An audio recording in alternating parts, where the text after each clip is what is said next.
এত বড় নৃশংস হত্যাকাণ্ড এই 54 বছরের বাংলাদেশে আর দ্বিতীয়বার ঘটেছে কিনা সন্দেহ। একটা লোককে মারা গেছে, তারপরেও তার মুখের উপর 20 কেজি 30 কেজি পাথর দিয়ে আঘাত করা হচ্ছে, যা কল্পনার বাইরে। তারপরেও কোনো হত্যা দোষী নির্দোষী সেটা প্রমাণ হয় তদন্ত সাপেক্ষে। ওই লোকটাও যুবদল করতে এবং বন্ধু ছিল দুইজন। প্রজেক্টর দিয়ে আজকে যেভাবে নৃশংস কায়দায় এই চাঁদাবাজরা আজকে যেভাবে হত্যা করেছে সেই ভিডিও আপনারা মানুষকে দেখাবেন।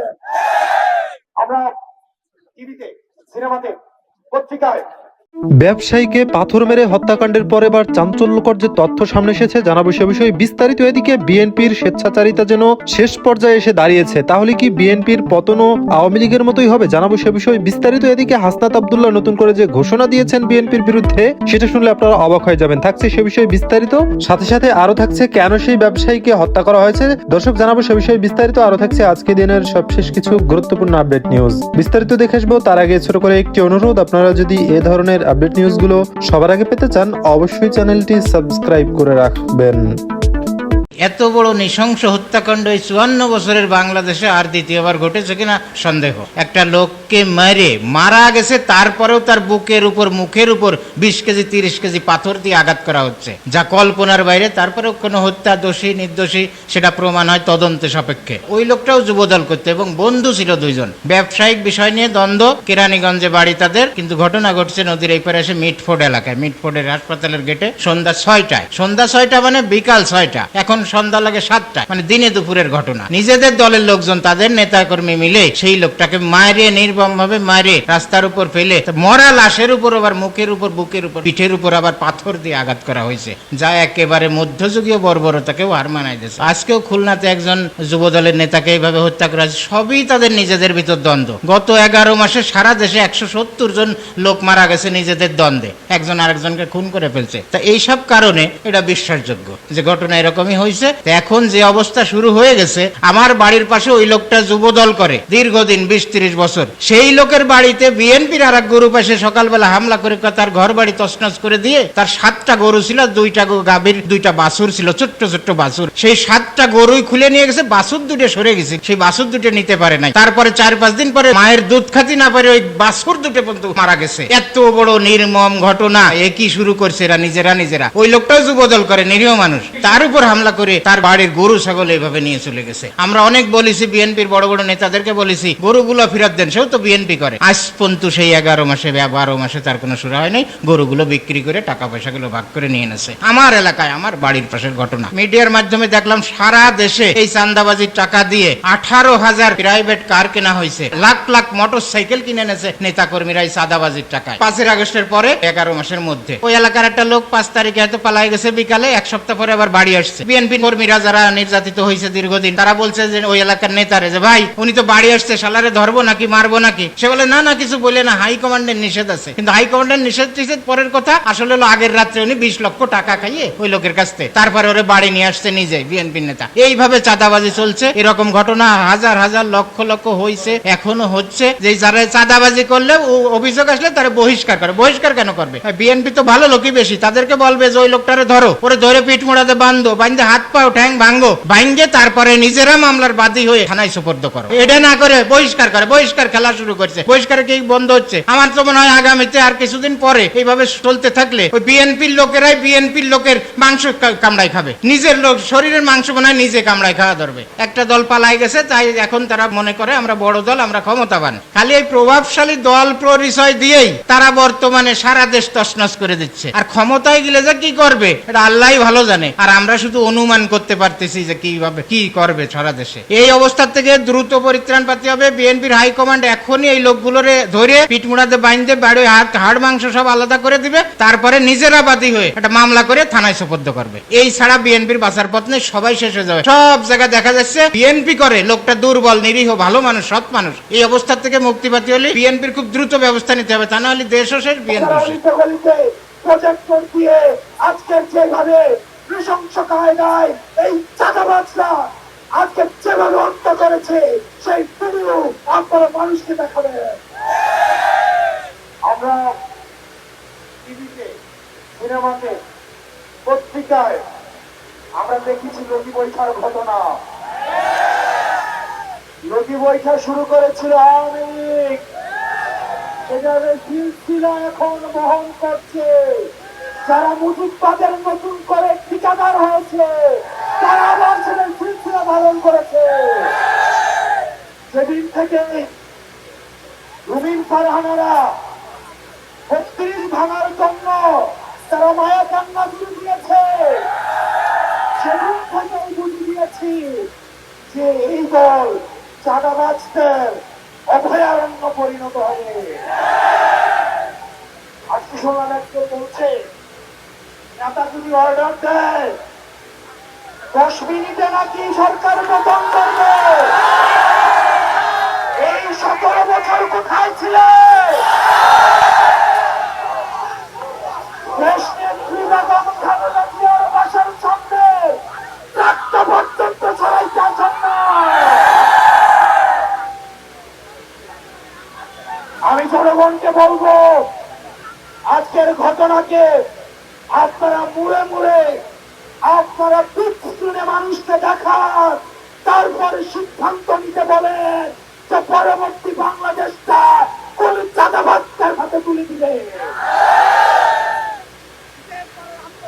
প্রিয় তরুণ প্রজন্ম, আপনারা রক্ত দিয়েছেন। আমার এই ভাইটা চোখ হারিয়েছে। আমার এই ভাইয়ের কাছে জিজ্ঞেস করতে হবে। তারা বলছে আমাদের যেহেতু যতদিন না পর্যন্ত নির্বাচন হয় তারা যদি সরকার গঠন না করে তাহলে নাকি এগুলো অব্যাহত থাকবে। ব্যাপারটা হচ্ছে এমন, আমি চুরি করতে থাকবো, তাহলে আমাকে বাসার চাবিটাই আমার হাতে তুলে দাও। আপনারা জেল থেকে বেরোয় বলছিলেন মাসুম বাচ্চারা, আর আজকে আপনারা বড় বড় কথা বলেন। আজকে আপনারা মুজিববাদের ঠিকাদার হয়েছেন। আমরা দেখছি বিএনপির আরেকজন রয়েছে জয় বাংলা স্লোগান দেয় ওনার প্রোগ্রামে। যদি বিএনপি করে জয় বাংলা স্লোগানই দেওয়ার আগে তাহলে বিএনপি করার কি দরকার, আওয়ামী লীগ করা উচিত। এই ফাঁকমারদের জন্য বিএনপির ত্যাগী কর্মীরা আজকে বঞ্চিত, নির্যাতিত, নিপীড়িত। তারা এতদিন ধান খেত ঘুমাতো, ঢাকায় এসে রিক্সা চালাতো। আমার বিএনপির ত্যাগী ভাইদেরকে, কর্মীদেরকে এই নেতারা, এই ফাঁকমাররা প্রতারিত করেছে, প্রতারিত করছে, প্রতারিত করবে। অনেক নেতা রয়েছে বিএনপির, আমরা বর্তমানে দেখছি তাদের গাড়িতে আওয়ামী লীগের সময় শুধু পতাকাটাই ছিল না, না হয় একজন মন্ত্রীর সকল সুযোগ সুবিধা তারা ভোগ করেছে। আমি চ্যালেঞ্জ দিয়ে বলছি, বিএনপির শীর্ষ নেতৃবৃন্দকে চ্যালেঞ্জ দিয়ে বলছি, প্রয়োজনে ফেস টু ফেস আমি ডিবেট করতে রাজি। আমাদেরকে ভয়ভীতি দেখানো হয়। আমরা যে জীবনটা যাপন করছি এই জীবনটাই আমাদের পুরাস জীবন। আপনি কারে ভয় দেখাবেন? অনেক নেতাকে আমরা দেখেছি, এখন ব্যক্তিগত ভাবে চিনি।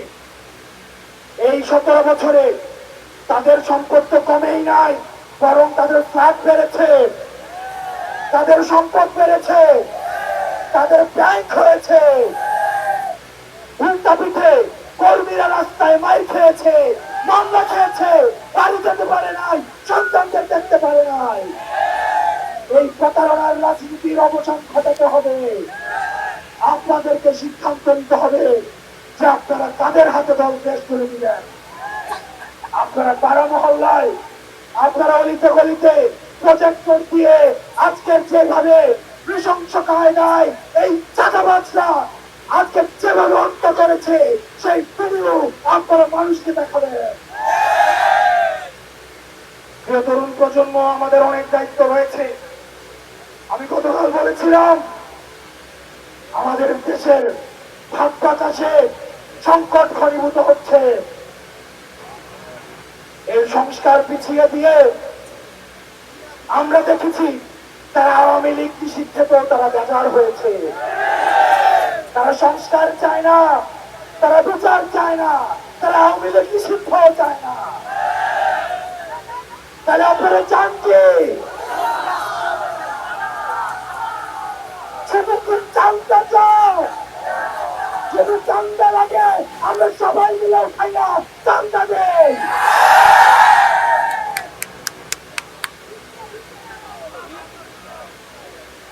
বিএনপি নেতৃবৃন্দকে বলবো, আমি সম্মান রেখে বলবো, আপনাদের অনেক রাজনীতিবিদের বয়স আমার বয়সের আরো 3 গুণ।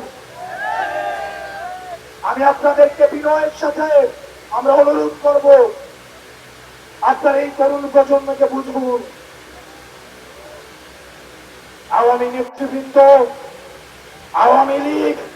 আওয়ামী লীগের চ্যাপ্টার ক্লোজ হয়েছে, কারণ তারা আমাদেরকে বুঝে নাই, এই তরুণ প্রজন্মের ভাষা বুঝে নাই।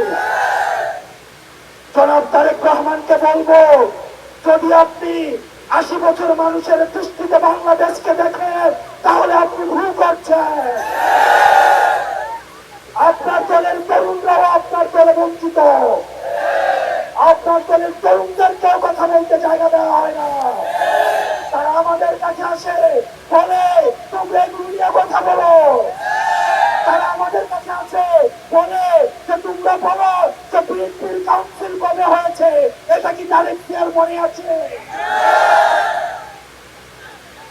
বিএনপির অনেক নেতৃবৃন্দ আমাদের কাছে বলে,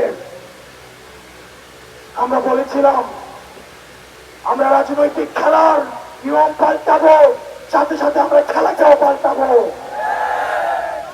এই জ্যানজিকে আপনারা চিনেন না এখনো, এই জ্যানজিকে টাকা দিয়ে কিনা যায় না, এই জ্যানজিকে কোনো পয়সা দিয়ে কিনতে পারবেন না, এই জ্যানজিদের লুটপাটের ব্যাংকের দরকার নাই। এই জ্যানজির প্রয়োজন আছে শুধু মানুষের ভালোবাসা। প্রিয় খুলনাবাসী, প্রিয় আলেম সমাজ, আপনারা আপনাদের নির্যাতনের কথা ভুলে যাবেন না। আপনাদের জন্য কিন্তু দরজা ইতিমধ্যে বন্ধ হয়ে গিয়েছে। আমাদেরকে বলছে আমাদের জন্য নাকি দরজা খোলা। আমরা বিএনপির অনেকের দরজা খুলে দিয়ে জেল থেকে বের করে নিয়ে এসেছি। আমাদের জন্য কারো দরজা খোলার দরকার নাই। আপনাদেরকে আমরা দরজা খুলে ভারত থেকে কাউকে নিয়ে এসছি, কাউকে জেল থেকে নিয়ে আসছি। আপনারা এখন আমাদের জন্য দরজা জানালা খোলার দরকার নাই।